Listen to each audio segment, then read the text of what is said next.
Scott Robertson has named his first All Black squad of 2025 and it's already sending shockwaves through the rugby world.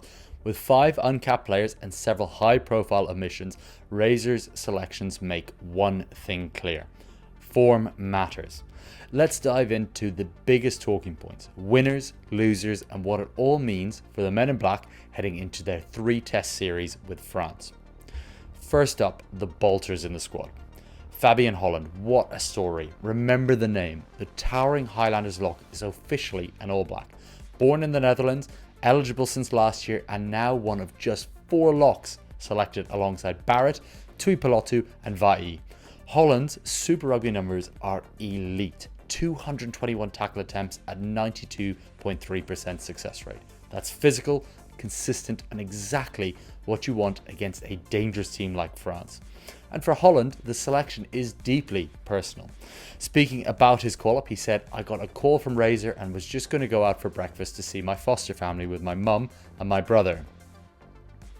My mum had just flown over from the Netherlands, coincidentally, and then, as I was just about to sit down on the couch, we got the phone call." What a moment. Continuing his statement, he said, "From then on, I'm pretty sure I blacked out for a wee bit. The only thing I could really say was, yeah, I'm speechless, man." Holland moved to New Zealand at just 16 years old to chase the All Blacks' dream. Standing at 2.04 meters, he's now achieved it. All the sacrifice from coming over to his moment is pretty special, is what he said.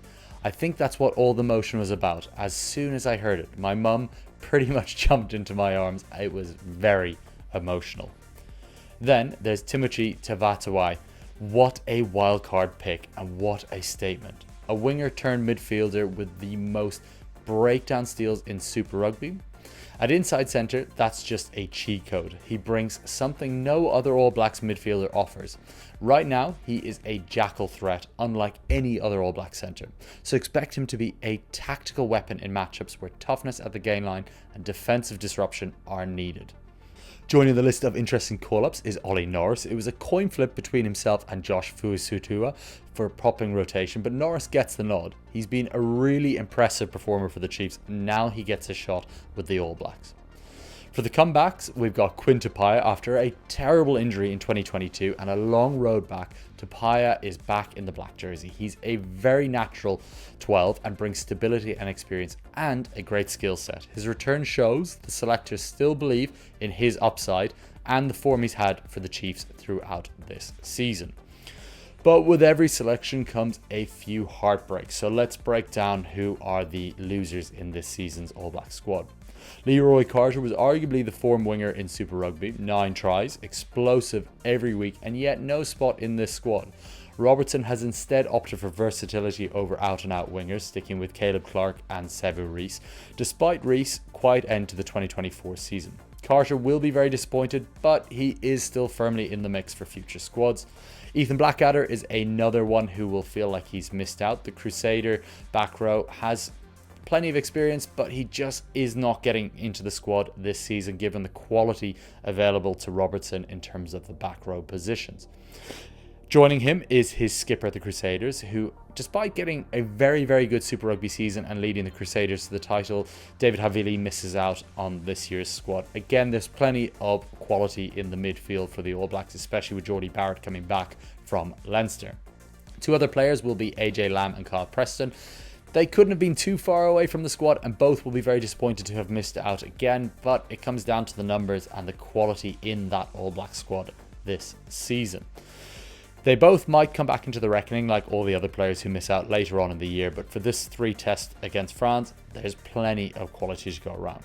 So what does this all mean? Scott Robertson has made his mark. He's made some bold picks, tough calls, and a squad that rewards performance on the pitch. There's a nice mix of youth and experience in this squad, when in particular that Fabian Holland call-up is a really nice story to track as the season goes on. The France series will be a huge test, and for fans in North America, all the action from the 3-test series between these All Blacks and the French will be streamed live and exclusively on FloRugby. So don't miss out on a moment of the action on what promises to be a fierce international showdown between 2 of the top sides in World Rugby at the moment. This 33-man squad is just the beginning of a long All Black season, and Razor's era has officially begun following a up and down 2024. Make sure to like and subscribe and drop your thoughts on the squad below.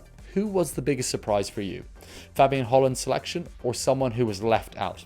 Let us know your thoughts in the comment sections below. See you in the next video, and thanks very much for checking this one out.